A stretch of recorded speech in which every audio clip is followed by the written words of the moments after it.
Yeah, I talk about change being something consistent in nature. True fact. There's two things that I wish someone had really made me realise earlier, and that helps me every day. Two things that will never change. One, it's always now. And two, wherever I go, I am there. Now, let's combine those two things, those two facts of life that will never change.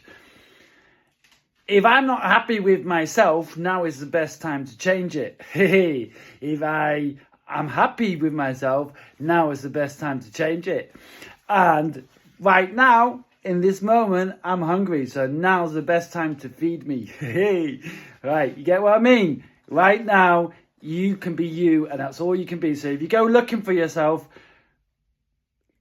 you're there right now.